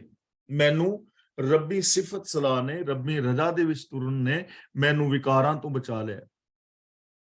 ਹੁਣ ਜਿਹੜਾ ਸ਼ੂਦਰ ਹੈ ਵਿਚਾਰਾ, ਜਿਹਨੂੰ ਇਹ ਕੰਮ ਸੌਂਪਿਆ ਗਿਆ, ਉਹ ਹੁਣ ਉਹ ਕੰਮ ਕਰਨ ਦੇ ਨਾਲ ਕੋਈ ਵਿਕਾਰਾਂ ਤੋਂ ਤੇ ਨਹੀਂ ਨਾ ਬਚ ਚੱਲਿਆ। ਵਿਕਾਰਾਂ ਤੋਂ ਬਚਣਾ ਇੱਕ ਅਲੱਗ ਚੀਜ਼ ਹੈ, ਸੋਚ ਹੈ ਨਾ। ਜ਼ਰੂਰੀ ਨਹੀਂ ਕਿ ਜਿਹੜਾ ਜੋੜੇ ਝਾੜ ਰਿਹਾ ਹੈ, ਜੁੱਤੀਆਂ ਗੰਢ ਰਿਹਾ ਹੈ ਜਾਂ ਨੀਵੇਂ ਸਮਝੇ ਜਾਂਦੇ ਕੰਮ ਕਰ ਰਿਹਾ ਹੈ ਤੇ ਉਹਦੇ ਅੰਦਰ ਝੂਠ ਫਰੇਬ ਨਾ ਹੋਵੇ। ਉਹਦੇ ਵਿੱਚ ਵੀ ਝੂਠ ਫਰੇਬ ਹੋ ਸਕਦਾ ਹੈ। ਤੇ ਇਹ ਕੋਈ ਜ਼ਰੂਰੀ ਨਹੀਂ ਕਿ ਜਿਹੜਾ ਧਰਮ ਗ੍ਰੰਥਾਂ ਨੂੰ ਮੇਰੀ ਤਰ੍ਹਾਂ ਪੜ੍ਹ ਰਿਹਾ ਉਹ ਸਾਰੇ ਸੱਚੇ ਹੋਣ। ਝੂਠ ਫਰੇਬ ਉਹਨਾਂ ਵਿੱਚ ਵੀ ਹੋ ਸਕਦਾ ਹੈ। ਗੱਲ ਕੰਮ ਕੋਈ ਮਾੜਾ ਨਹੀਂ, ਗੱਲ ਤਾਂ ਸੋਚ ਦੀ ਹੈ। ਤੇ ਜੇ ਕੋਈ ਇਸੇ ਚੀਜ਼ ਨੂੰ ਹੀ ਸਮਝ ਲਵੇ, ਹੁਣ ਮੈਂ ਇਹੀ ਸਮਝ ਲਾਂ ਕਿ ਮੈਂ ਕਥਾ ਕਰਨ ਦੇ ਨਾਲ ਹੀ ਰੱਬ ਨੂੰ ਪਾ ਸਕਦਾ, ਆਪਣੀ ਕਥਾ ਤੇ ਮਾਣ ਕਰਾਂ ਤੇ ਆਚਰਣ ਮੇਰਾ ਚੰਗਾ ਨਾ ਹੋਵੇ, ਗੁਣ ਮੇਰੇ ਵਿੱਚ ਹੋਣ ਨਾ, ਤਾਂ ਫਿਰ ਕੱਲੀ ਕਥਾ ਨਾਲ ਮੈਂ ਰੱਬ ਨੂੰ ਨਹੀਂ ਪਾ ਸਕਦਾ। ਮੈਨੂੰ ਭੁਲੇਖਾ ਦੂਰ ਕਰ ਦੇਣਾ ਚਾਹੀਦਾ ਹੈ। ਤਾਂ ਗੁਰੂ ਜੀ ਕਹਿੰਦੇ ਨੇ ਮੈਨੂੰ ਤਾਂ ਪ੍ਰਭੂ ਦਾ ਨਾਮ ਯਾਨੀ ਰੱਬ ਦਾ ਹੁਕਮ, ਰੱਬ ਦੀ ਸਿਫਤ ਸਲਾਹ ਛਡਾਉਂਦੀ ਹੈ। ਸਭ ਤੇਰੀ ਸ੍ਰਿਸ਼ਟ ਤੂੰ ਆਪ ਰਿਹਾ ਸਮਾਈ, ਤੇ ਹੁਣ ਸਾਡੇ ਭਰਮ ਦੂਰ ਕਰਦੇ ਨੇ ਕਿ हे ਪ੍ਰਭੂ ਇਹ ਸਾਰੀ ਸ੍ਰਿਸ਼ਟੀ ਤੇਰੀ ਪੈਦਾ ਕੀਤੀ ਹੈ। ਤੂੰ ਆਪ ਰਿਹਾ ਸਮਾਈ ਤੇ ਸਾਰੀ ਸ੍ਰਿਸ਼ਟੀ ਦੇ ਅੰਦਰ ਤੂੰ ਆਪ ਸਮਾਇਆ ਹੋਇਆ ਹੈ, ਹਰ ਜੀਵ ਦੇ ਅੰਦਰ ਸਮਾ ਰਿਹਾ ਹੈ। ਖੱਤਰੀ, ਬ੍ਰਾਹਮਣ, ਸੂਦ, ਵੈਸ ਆਦਿਕ ਸਭ ਦੇ ਅੰਦਰ ਤੂੰ ਸਮਾਇਆ ਹੋਇਆ ਹੈ। ਜੋਗੀਆਂ, ਸੰਨਿਆਸੀਆਂ ਦੇ ਅੰਦਰ ਤੂੰ ਵਸ ਰਿਹਾ ਹੈ। ਗ੍ਰਸਤੀਆਂ ਔਰ ਤਿਆਗੀਆਂ ਦੇ ਅੰਦਰ ਤੂੰ ਵਸ ਰਿਹਾ ਹੈ। ਸਾਰਿਆਂ ਦੇ ਅੰਦਰ ਤੂੰ ਵਸਣਾ ਹੈ। ਪਰ ਜਿਹੜਾ ਅੰਦਰ ਵਸ ਰਿਹਾ ਹੈ, ਜੋ ਜਲਾਂ ਥਲਾਂ ਦੇ ਅੰਦਰ ਸਮਾਇਆ ਹੋਇਆ ਹੈ, ਉਹਦੀ ਲੋਕ ਕਦਰ ਨਹੀਂ ਕਰ ਰਹੇ ਤੇ ਇਸ ਦੁਨੀਆ ਨੂੰ ਛੱਡ ਕੇ ਭੱਜ ਕੇ ਸਮਾਧੀਆਂ ਲਾ ਕੇ ਪਤਾ ਨਹੀਂ ਕਿਹੜੇ ਰੱਬ ਨੂੰ ਪਾਣਾ ਚਾਹ ਰਹੇ ਨੇ। ਜਿਹੜਾ ਸਾਹਮਣੇ ਰੱਬ ਬੈਠਾ ਹੈ ਉਹਦੇ ਨਾਲ ਇਹਨਾਂ ਦਾ ਬਿਹੇਵੀਅਰ ਠੀਕ ਨਹੀਂ, ਨਾਲੇ ਕਹਿ ਰਹੇ ਨੇ ਸਾਰੇ ਸਭ ਮੈਂ ਜੋ ਤੈ ਸੋਏ। ਬਾਣੀ ਰਾਹੀਂ ਅਸੀਂ ਕਹਿ ਰਹੇ ਹਾਂ ਨਾ। ਹਿੰਦੂ ਵੀ ਸਾਰੇ ਕਹਿੰਦੇ ਨੇ, ਜਦੋਂ ਅਸੀਂ ਅਖਬਾਰ ਪੜ੍ਹਦੇ ਹਾਂ ਤਾਂ ਉਹਨਾਂ ਦੇ ਪੰਜਾਬ ਕੇਸਰੀ ਦੇ ਉੱਤੇ ਇੱਕ ਲਿਖੀ ਹੁੰਦੀ ਹੈ ਪੰਕਤੀ, ਭਗਵਾਨ ਇਸ ਜਗਤ ਕੇ ਕਣ ਕਣ में विद्यमान है। ਮੁਸਲਮਾਨ ਵੀ ਕਹਿ ਰਹੇ ਨੇ, ਈਸਾਈ ਵੀ ਕਹਿ ਰਹੇ ਨੇ ਕਿ ਸਾਰੀ ਸ੍ਰਿਸ਼ਟੀ ਰੱਬ ਦੀ ਹੈ, ਰੱਬ ਸਮਾਇਆ ਹੋਇਆ ਹੈ। ਪਰ ਚੱਕਰ ਹੈ ਕਿ ਇੰਪਲੀਮੈਂਟ ਤੇ ਕੋਈ ਵੀ ਨਹੀਂ ਕਰ ਰਿਹਾ, ਇੱਕ ਦੂਜੇ ਦੇ ਵੈਰੀ ਨੇ। ਜੇ ਸਿੱਖਾਂ, ਮੁਸਲਮਾਨਾਂ, ਹਿੰਦੂਆਂ ਸਾਰਿਆਂ ਦੇ ਅੰਦਰ ਰੱਬ ਵਸਦਾ ਹੈ, ਜੇ ਸਾਰੇ ਮੰਨਦੇ ਨੇ ਰੱਬ ਵਸਦਾ ਹੈ, ਤੇ ਫਿਰ ਇੱਕ ਦੂਜੇ ਦੇ ਵੈਰੀ ਕਿਉਂ ਨੇ? ਕਹਿ ਕੁਛ ਹੋਰ ਰਹੇ ਨੇ, ਕਰ ਕੁਛ ਹੋਰ ਰਹੇ। ਜੇ ਅਸੀਂ ਕੇਵਲ ਸਿੱਖਾਂ ਦੀ ਗੱਲ ਕਰੀਏ ਸਿਰਫ ਸਮਝਣ ਵਾਸਤੇ, ਹੁਣ ਬਾਕੀ ਦੇ ਲੋਕਾਂ ਨੂੰ ਛੱਡ ਦਈਏ ਕਿ ਉਹਨਾਂ ਨੂੰ ਬਾਣੀ ਬਾਰੇ ਨਹੀਂ ਪਤਾ, ਜਾਂ ਉਹਨਾਂ ਨੇ ਬਾਣੀ ਨਹੀਂ ਪੜ੍ਹੀ, ਜਾਂ ਉਹ ਬਾਣੀ ਨੂੰ ਮੰਨਦੇ ਹੀ ਨਹੀਂ। ਅਸੀਂ ਸਿੱਖ ਤੇ ਸਾਰੇ ਮੰਨ ਰਹੇ ਹਾਂ। ਸਭ ਸਿੱਖਨ ਕੋ ਹੁਕਮ ਹੈ ਗੁਰੂ ਮਾਨਿਓ ਗ੍ਰੰਥ। ਅਸੀਂ ਇਹ ਪੰਕਤੀ ਵੀ ਰੋਜ਼ ਪੜ੍ਹ ਰਹੇ ਹਾਂ, ਸਭ ਮੈਂ ਜੋਤ ਹੈ ਸੋਏ। ਸਾਨੂੰ ਇਹਦੇ ਮੀਨਿੰਗ ਦਾ ਵੀ ਪਤਾ ਹੈ। ਪਰ ਕੀ ਸਾਡਾ ਸਾਰਿਆਂ ਸਿੱਖਾਂ ਦਾ ਇੱਕ ਦੂਜੇ ਦੇ ਨਾਲ ਰੱਬ ਵਰਗਾ ਪਿਆਰ ਔਰ ਸਤਿਕਾਰ ਹੈ? ਤਾਂ ਬਿਲਕੁਲ ਸਾਨੂੰ ਸੱਚਾਈ ਨਾਲ ਕਹਿਣਾ ਪਵੇਗਾ ਕਿ ਨਹੀਂ। ਚੰਦ ਕੁ ਲੋਕ ਨੇ ਬਹੁਤ ਚੰਗੇ ਲੋਕ ਜੋ ਹਰ ਇੱਕ ਦੇ ਨਾਲ ਐਵੇਂ ਦਾ ਪਿਆਰ ਵਿਹਾਰ ਕਰਦੇ ਨੇ। ਸਿੱਖਾਂ ਦੇ ਅੰਦਰ ਬੜੇ ਨੇ ਐਸੇ ਲੋਕ, ਲੇਕਿਨ ਸਾਰੇ ਨਹੀਂ। ਜੇ ਨਹੀਂ ਇਤਬਾਰ ਤਾਂ ਗੁਰਦੁਆਰਾ ਫਾਈਟ ਪਾ ਕੇ ਦੇਖ ਲਓ, YouTube ਦੇ ਉੱਤੇ ਤੁਹਾਡੀਆਂ ਅੱਖਾਂ ਆਪੇ ਖੁੱਲ ਜਾਣੀਆਂ ਨੇ। ਤਾਂ हे ਪ੍ਰਭੂ ਸਾਰੀ ਸ੍ਰਿਸ਼ਟੀ ਤੇਰੀ ਹੈ, ਸਾਰਿਆਂ ਦੇ ਅੰਦਰ ਤੂੰ ਆਪ ਸਮਾਇਆ ਹੋਇਆ ਹੈ। ਪਰ ਇਹ ਵਡਿਆਈ ਕਿਹਨੂੰ ਮਿਲਦੀ ਹੈ? ਕੌਣ ਇਸ ਚੀਜ਼ ਨੂੰ ਸਮਝਦਾ ਹੈ? ਗੁਰਮੁਖ ਨਾਨਕ ਦੇ ਵਡਿਆਈ ਹੈ। ਨਾਨਕ ਗੁਰੂ ਦੇ ਚਰਨਾਂ ਦੀ ਸ਼ਰਨ ਆਉਣ ਵਾਲੇ ਨੂੰ ਇਹ ਵਡਿਆਈ ਮਿਲਦੀ ਹੈ। ਉਹ ਇਸ ਵਡਿਆਈ ਨੂੰ ਸਮਝਦਾ ਹੈ, ਉਹ ਇਸ ਕਦਰ ਔਰ ਸਾਰ ਨੂੰ ਜਾਣਦਾ ਹੈ, ਉਹਨੂੰ ਇਸ ਮਹਾਨਤਾ ਦਾ ਪਤਾ ਲੱਗਦਾ ਹੈ। ਉਹ ਬੰਦਾ ਇਸ ਵਡਿਆਈ ਨੂੰ ਪ੍ਰਾਪਤ ਕਰ ਲੈਂਦਾ ਹੈ ਗੁਰਮੁਖ, ਗੁਰੂ ਦੇ ਜ਼ਰੀਏ, ਗੁਰੂ ਦੇ ਦੱਸੇ ਰਾਹਾਂ ਤੇ ਚੱਲ ਕੇ। ਇਸ ਲਈ ਜੇ ਅਸੀਂ ਗੁਰਬਾਣੀ ਦੇ ਦਿੱਤੇ ਵੇ ਆਫ ਲਾਈਫ ਨੂੰ ਫਾਲੋ ਕਰੀਏ, ਗੁਰਬਾਣੀ ਦੀ ਜੋ ਵਿਚਾਰਧਾਰਾ ਹੈ, ਰਾਜਨੀਤਿਕ, ਧਾਰਮਿਕ, ਆਰਥਿਕ, ਸਮਾਜਿਕ, ਸਰੀਰਕ, ਮਾਨਸਿਕ, ਬੌਧਿਕ, ਆਤਮਿਕ, ਪਰਿਵਾਰਕ, ਵਿਵਹਾਰਕ ਤੌਰ ਤੇ ਜੇ ਗੁਰਮਤ ਨੂੰ ਫਾਲੋ ਕਰੀਏ ਤਾਂ ਵਡਿਆਈ ਮਿਲ ਸਕਦੀ ਹੈ। ਪਰ ਹੁਣ ਮੇਨ ਭੁੱਲ ਕਿੱਥੇ ਹੋ ਰਹੀ ਹੈ ਕਿ ਅਸੀਂ ਗੁਰਬਾਣੀ ਰਾਹੀਂ ਇਹਨਾਂ ਚੀਜ਼ਾਂ ਨੂੰ ਸਮਝਣ ਦਾ ਯਤਨ ਨਹੀਂ ਕੀਤਾ, ਪਹਿਲੀ ਗੱਲ। ਤੇ ਜੇ ਕਿਸੇ ਨੇ ਸਮਝਿਆ ਹੈ ਤਾਂ ਦੂਜਾ ਫਿਰ ਉਹ ਵਿਚਾਰਾ ਉੱਥੋਂ ਰਹਿ ਗਿਆ ਕਿ ਉਹਨੇ ਅਮਲ ਨਹੀਂ ਕੀਤਾ। ਤੇ ਜਿਨ੍ਹਾਂ ਨੇ ਸਮਝ ਕੇ ਅਮਲ ਕੀਤਾ ਹੈ ਉਹਨਾਂ ਨੂੰ ਵਡਿਆਈ ਮਿਲੀ ਹੈ, ਉਹਨਾਂ ਨੂੰ ਖੁਸ਼ੀਆਂ ਮਿਲੀਆਂ ਨੇ, ਆਤਮਿਕ ਜੀਵਨ ਮਿਲਿਆ ਹੈ, ਉਹਨਾਂ ਨੂੰ ਮਹਾਨਤਾ ਮਿਲੀ ਹੈ। ਮੈਂ ਅੰਧੁਲੇ ਹਰ ਟੇਕ ਟਿਕਾਈ। ਟਿਕਾਈ ਦਾ ਮਤਲਬ ਲਿਆ ਹੈ, ਟੇਕ ਦਾ ਮਤਲਬ ਆਸਰਾ, ਅੰਧਲੇ ਦਾ ਮਤਲਬ ਬੇਸਮਝ। ਮੈਂ ਅੰਨਾ ਹਾਂ ਅਗਿਆਨ ਕਰਕੇ, ਲੋਕਾਂ ਦੇ ਭਾਣੇ ਮੈਂ ਅੰਨਾ ਹਾਂ, ਲੋਕ ਮੈਨੂੰ ਅਗਿਆਨੀ ਕਹਿੰਦੇ ਨੇ। ਪਰ हे ਮਾਲਕ ਮੈਂ ਸਿਰਫ ਤੇਰਾ ਆਸਰਾ ਲਿਆ ਹੈ। ਜਿੰਨੇ ਵੀ ਆ ਕਰਮ ਕਾਂਡ ਪਿੱਛੇ ਗਿਣੇ ਨੇ ਨਾ, ਮੈਂ ਇਹਨਾਂ ਨੂੰ ਛੱਡ ਦਿੱਤਾ ਹੈ। ਮੇਰਾ ਇਹਨਾਂ ਕਰਮ ਕਾਂਡਾਂ ਦੇ ਨਾਲ ਕੋਈ ਲੈਣਾ ਦੇਣਾ ਨਹੀਂ। ਮੈਂ ਅੰਨਾ ਹਾਂ ਲੋਕਾਂ ਦੀ ਨਜ਼ਰ ਵਿੱਚ, ਲੋਕ ਮੈਨੂੰ ਮੂਰਖ ਕਹਿ ਰਹੇ ਨੇ। ਔਰ ਗੁਰੂ ਨਾਨਕ ਪਾਤਸ਼ਾਹ ਜੀ ਨੂੰ ਲੋਕਾਂ ਨੇ ਸਰੇਆਮ ਕਿਹਾ, ਗੁਰੂ ਜੀ ਆਪ ਕਹਿੰਦੇ ਨੇ ਵੀ ਲੋਕ ਮੈਨੂੰ ਕਹਿ ਰਹੇ ਨੇ, ਕੋਈ ਆਖੇ ਭੂਤਨਾ, ਕੋ ਕਹੇ ਬੇਤਾਲਾ, ਕੋਈ ਆਖੇ ਆਦਮੀ। ਨਾਨਕ ਵਿਚਾਰਾ ਉਹਨਾਂ ਨੇ ਗੁਰੂ ਨਾਨਕ ਦੇਵ ਨੂੰ ਨਹੀਂ ਬਖਸ਼ਿਆ। ਔਰ ਕੱਲਾ ਮੂਰਖ ਬੇਤਾਲਾ ਪੁਰਾਈਏ ਹੀ ਨਹੀਂ ਕਿਹਾ, ਗੁਰੂ ਅਰਜਨ ਦੇਵ ਜੀ ਮਹਾਰਾਜ ਨੂੰ ਤਾਂ ਤੱਤੀਆਂ ਤਵੀਆਂ ਤੇ ਬਹਿ ਕੇ ਕਸ਼ਟ ਦਿੱਤੇ, ਬਿਠਾ ਕੇ ਕਸ਼ਟ ਦਿੱਤੇ, ਦੇਗਾਂ ਵਿੱਚ ਉਬਾਲਿਆ। ਗੁਰੂ ਤੇਗ ਬਹਾਦਰ ਜੀ ਦਾ ਸ਼ੀਸ਼ ਕਲਮ ਕੀਤਾ, ਗੁਰੂ ਦੇ ਸਿੱਖਾਂ ਨੂੰ ਕਿਵੇਂ ਸ਼ਹੀਦ ਕੀਤਾ, ਗੁਰੂ ਗੋਬਿੰਦ ਸਿੰਘ ਜੀ ਦੇ ਬੱਚਿਆਂ ਨੂੰ ਕਿਵੇਂ ਸ਼ਹੀਦ ਕੀਤਾ ਹੈ, ਸਭ ਪ੍ਰਤੱਖ ਸ਼ੀਸ਼ੇ ਵਾਂਗੂ ਸਾਫ਼ ਹੈ। ਤਾਂ ਲੋਕ ਮੈਨੂੰ ਮੂਰਖ ਕਹਿ ਰਹੇ ਨੇ, ਪਰ ਹੇ ਮਾਲਕ, ਮੈਂ ਤੇਰੇ ਚਰਨਾਂ ਦਾ ਆਸਰਾ ਲਿਆ ਹੈ, ਤੇਰੇ ਗੁਣਾਂ ਦਾ ਆਸਰਾ ਲਿਆ ਹੈ।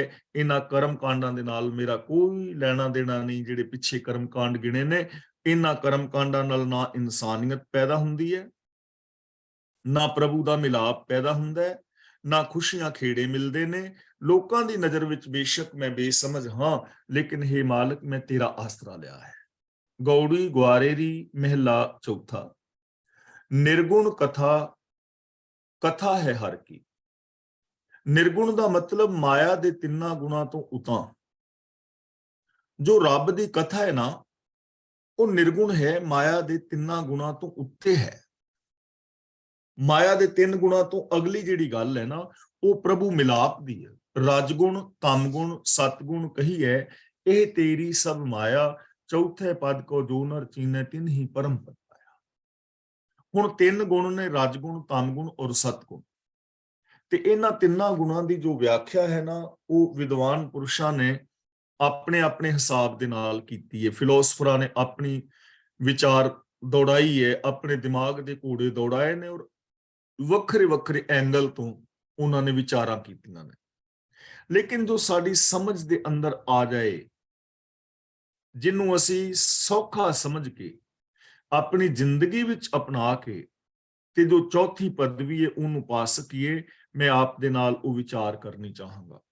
ਤਿੰਨ ਗੁਣ, ਰਜਗੁਣ, ਤਮਗੁਣ, ਸਤਗੁਣ।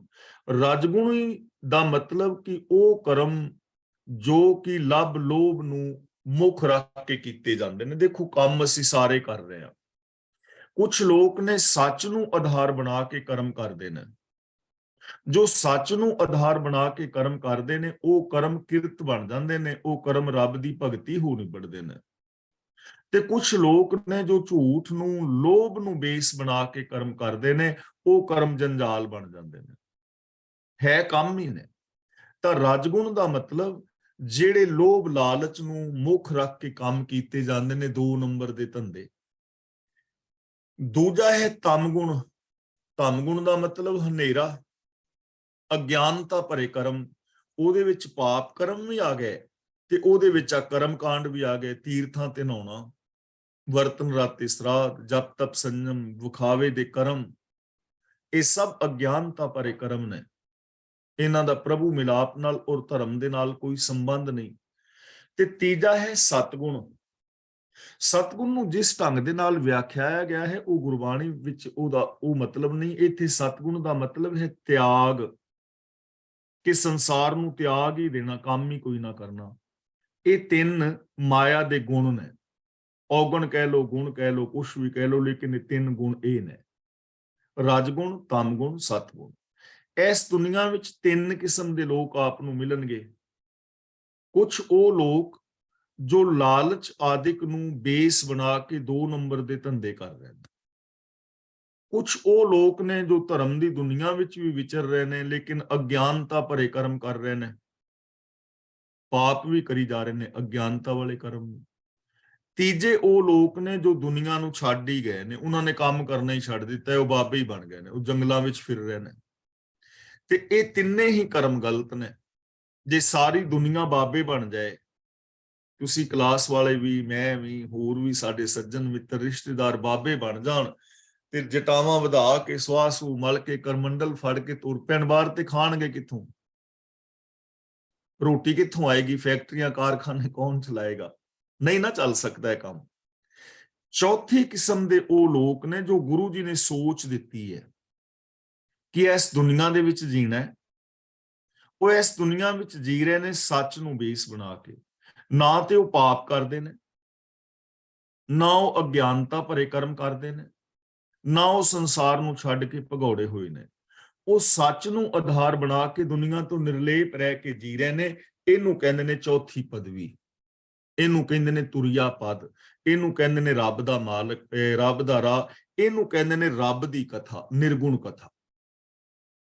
ਨਿਰਗੁਣ ਕਥਾ, ਕਥਾ ਹੈ ਹਰ ਕੀ, ਕਿ ਜੋ ਪ੍ਰਭੂ ਦੀ ਕਥਾ ਹੈ, ਪ੍ਰਭੂ ਦੀ ਜੋ ਵਿਚਾਰ ਹੈ ਉਹ ਤਿੰਨਾਂ ਗੁਣਾ ਤੋਂ ਉੱਤੇ ਦੀ ਹੈ।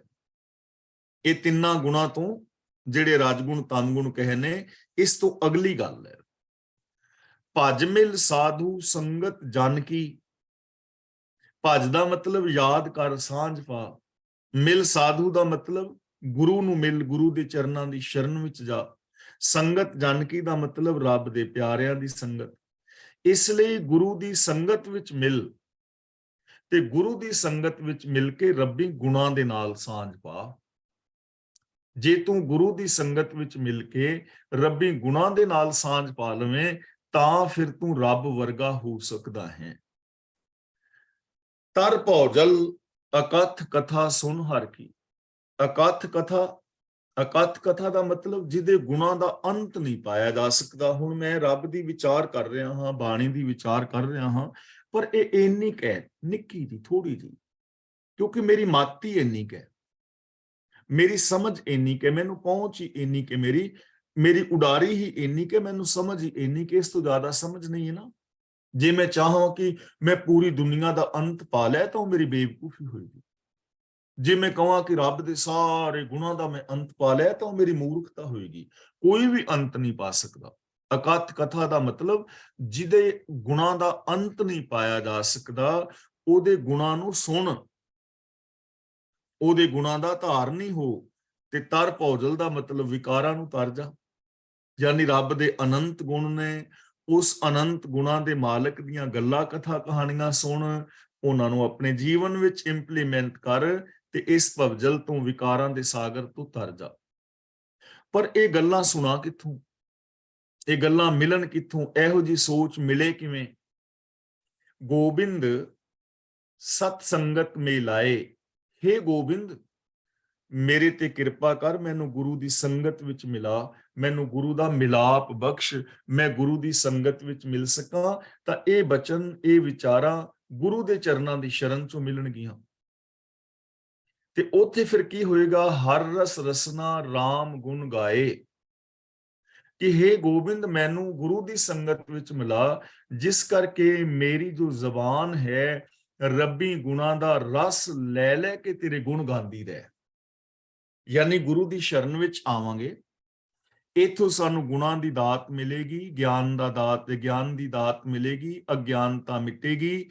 ਫਿਰ ਜਦੋਂ ਅਸੀਂ ਰੱਬੀ ਗੁਣਾਂ ਦੇ ਧਾਰਨੀ ਹੋਵਾਂਗੇ, ਰੱਬੀ ਗੁਣਾਂ ਦੀ ਗੱਲ ਕਰਾਂਗੇ, ਤਾਂ ਸਾਡੀ ਰਸਨਾ ਰਸ ਦੇ ਅੰਦਰ ਸਮਾ ਜਾਏਗੀ। ਰਸ ਲੈ ਲੈ ਕੇ, ਮਿਠਾਸ ਮਾਣ ਮਾਣ ਕੇ, ਨਿਮਰਤਾ ਨਾਲ, ਧਰਮੇ ਨਾਲ, ਪਿਆਰ ਦੇ ਨਾਲ ਮੇਰੀ ਜੋ ਜ਼ਬਾਨ ਹੈ ਤੇਰੇ ਗੁਣਾਂ ਦੀ ਗੱਲ ਕਰ ਸਕੇ, ਸਿਰਫ ਤੇਰੇ ਗੁਣਾਂ ਦੀ ਗੱਲ, ਔਗੁਣਾਂ ਦੀ, ਵਿਕਾਰਾਂ, ਪਾਪਾਂ ਦੀ ਗੱਲ ਹੀ ਖਤਮ ਹੋ ਜਾਏ। ਰਹਾਓ, ਜੋ ਜਨ ਧਿਆਵੇਂ ਹਰ ਹਰ ਨਾਮਾ। ਨਾਮਾਂ ਦਾ ਮਤਲਬ ਪ੍ਰਭੂ ਦਾ ਹੁਕਮ, ਸਿਫਤ ਸਲਾਹ। ਧਿਆਵੇਂ ਦਾ ਮਤਲਬ ਧਿਆਨ ਧਰਦੇ ਨੇ, ਜਿਨ੍ਹਾਂ ਦੀ ਲਗਨ ਬਣੀ ਹੋਈ ਹੈ। ਹੇ ਮੇਰੇ ਪਿਆਰੇ ਪ੍ਰਭੂ, ਜਿਹੜੇ ਮਨੁੱਖ ਤੇਰੀ ਸਿਫਤ ਸਲਾਹ ਕਰਦੇ ਨੇ, ਤੇਰੇ ਗੁਣ ਗਾਉਂਦੇ ਨੇ, ਤੇਰੇ ਗੁਣਾਂ ਦੇ ਧਾਰਨੀ ਹੁੰਦੇ ਨੇ, ਤਿਨ ਦਾਸਨ ਦਾਸ ਕਰੋ ਹਮ ਰਾਮਾ। ਹੇ ਰਾਮ, ਹੇ ਰਮੇ ਹੋਏ ਪ੍ਰਭੂ, ਉਹਨਾਂ ਆਪਣੇ ਦਾਸਾਂ ਦਾ ਦਾਸ ਮੈਨੂੰ ਬਣਾ, ਮੈਂ ਤੇਰੇ ਦਾਸਾਂ ਦੇ ਦਾਸਾਂ ਦਾ ਦਾਸ ਹੋ ਜਾਵਾਂ। ਯਾਨੀ ਜਿਹੜੇ ਤੇਰੇ ਦਾਸ ਨੇ, ਮੈਂ ਉਹਨਾਂ ਦੇ ਦਾਸਾਂ ਦਾ ਵੀ ਦਾਸ ਹੋਵਾਂ, ਯਾਨੀ ਨਿਮਰਤਾ ਦੇ ਨਾਲ ਮੈਂ ਵੀ ਉਹਨਾਂ ਦੀ ਸੰਗਤ ਕਰਕੇ ਉਹਨਾਂ ਰਾਹਾਂ ਤੇ ਤੁਰਾਂ।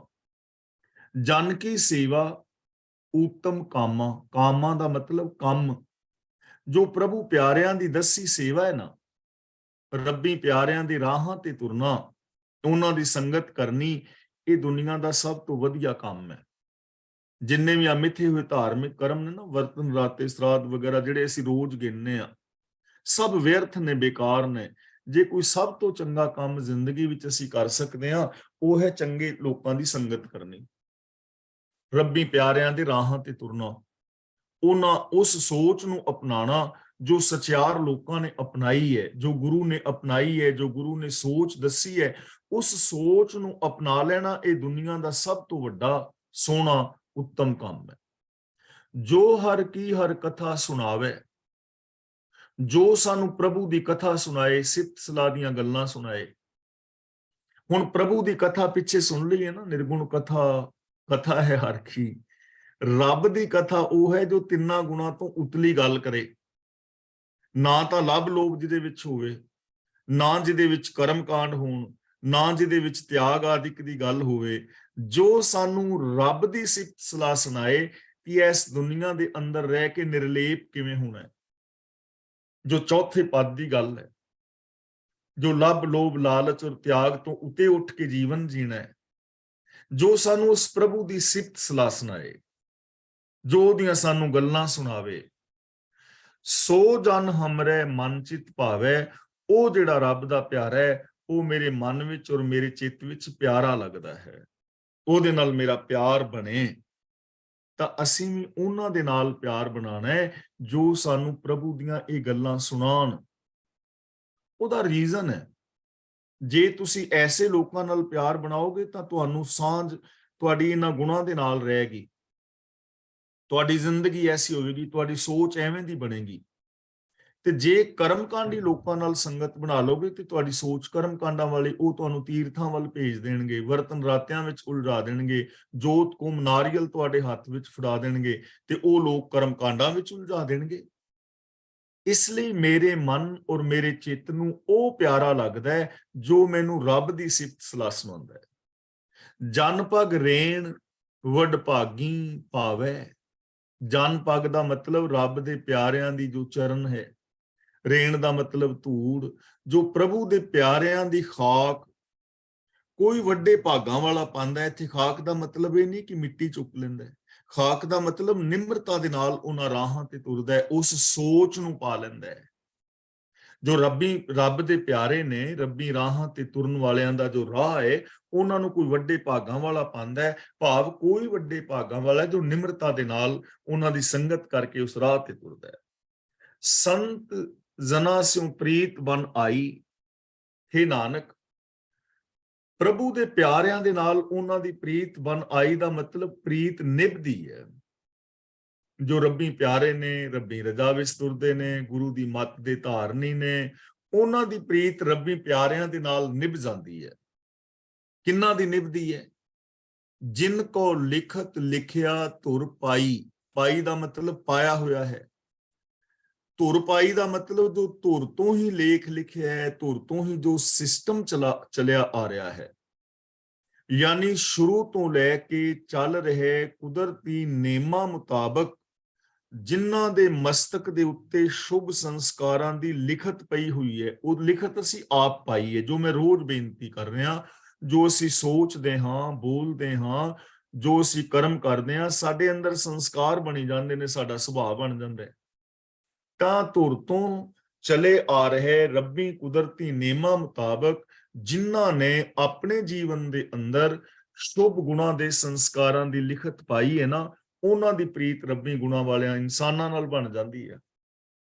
ਤੇ ਜਿਨ੍ਹਾਂ ਦੇ ਆਪਣੇ ਅੰਦਰ ਲੇਖ ਲਿਖ ਲੈਣੇ ਸ਼ਰਾਬ ਆਦਿ ਪੀਣ ਦੇ, ਫਿਰ ਉਹਨਾਂ ਦੀ ਸੰਗਤ ਉਹਨਾਂ ਨਾਲ ਬਣ ਜਾਂਦੀ। ਸਾਡੇ ਤੇ ਡਿਪੈਂਡ ਕਰਦਾ ਅਸੀਂ ਕਿਹਦੀ ਸੰਗਤ ਚਾਹੁੰਦੇ ਹਾਂ। ਤੇ ਜਨ ਨਾਨਕ ਨਾਮ ਸਮਾਈ। ਨਾਮ ਦਾ ਮਤਲਬ ਨਾਮ ਵਿੱਚ, ਰੱਬ ਵਿੱਚ। ਜਿਨ੍ਹਾਂ ਦੀ ਪ੍ਰੀਤ ਫਿਰ ਉਹਨਾਂ ਨਾਲ ਬਣ ਜਾਂਦੀ ਹੈ। ਗੁਰੂ ਪਾਤਸ਼ਾਹ ਜੀ ਕਹਿੰਦੇ ਨੇ, ਹੇ ਦਾਸ ਨਾਨਕ ਆਖ ਕਿ ਉਹ ਪ੍ਰਭੂ ਦੇ ਰੂਪ ਹੋ ਕੇ ਪ੍ਰਭੂ ਦੇ ਵਿੱਚ ਹੀ ਸਦਾ ਸਦਾ ਵਾਸਤੇ ਸਮਾ ਜਾਂਦੇ ਨੇ। ਉਹ ਕਦੇ ਵੀ ਪ੍ਰਭੂ ਤੋਂ ਵੱਖਰੇ ਨਹੀਂ ਹੁੰਦੇ, ਉਹ ਰੱਬ ਦੇ ਅੰਦਰ ਸਮਾ ਕੇ ਰੱਬ ਦਾ ਹੀ ਰੂਪ ਹੋ ਜਾਂਦੇ ਨੇ। ਤਾਂ ਗੁਰੂ ਦੀ ਰਹਿਮਤ ਔਰ ਬਖਸ਼ਿਸ਼ ਕਰਨ ਅਸੀਂ ਗੁਰਬਾਣੀ ਮੁਤਾਬਕ ਜ਼ਿੰਦਗੀ ਜੀ ਸਕੀਏ ਔਰ ਗੁਰਬਾਣੀ ਅਨੁਸਾਰ ਜੀਵਨ ਜੀ ਕੇ ਆਪਣੇ ਜੀਵਨ ਨੂੰ ਸਫਲ ਕਰੀਏ। ਅੱਜ ਦੀ ਵਿਚਾਰ ਮੈਂ ਇੱਥੇ ਸਮਾਪਤ ਕਰਦਾ ਜੀ। ਅੱਜ ਦੀ ਇਸ ਵਿਚਾਰ ਵਿੱਚ ਜੇ ਕਿਸੇ ਵੀਰ ਭੈਣ ਦਾ ਕੋਈ ਛੋਟਾ ਮੋਟਾ ਸਵਾਲ ਹੈ ਤਾਂ ਆਪ ਉਹ ਸਵਾਲ ਕਰ ਸਕਦੇ ਹੋ। ਜੇ ਕਿਸੇ ਵੀਰ ਭੈਣ ਨੇ ਆਪਣੇ ਵਿਊਜ਼ ਦੇਣੇ ਨੇ ਤਾਂ ਉਹ ਆਪਣੇ ਵਿਊਜ਼ ਦੇ ਸਕਦੇ ਹੋ। ਅਨਮਿਊਟ ਹੋ ਜਾਓ, ਨਹੀਂ ਤਾਂ ਫਿਰ ਅਸੀਂ ਕਲਾਸ ਦੀ ਸਮਾਪਤੀ ਕਰਾਂਗੇ। ਵਾਹਿਗੁਰੂ ਜੀ ਕਾ ਖਾਲਸਾ, ਵਾਹਿਗੁਰੂ ਜੀ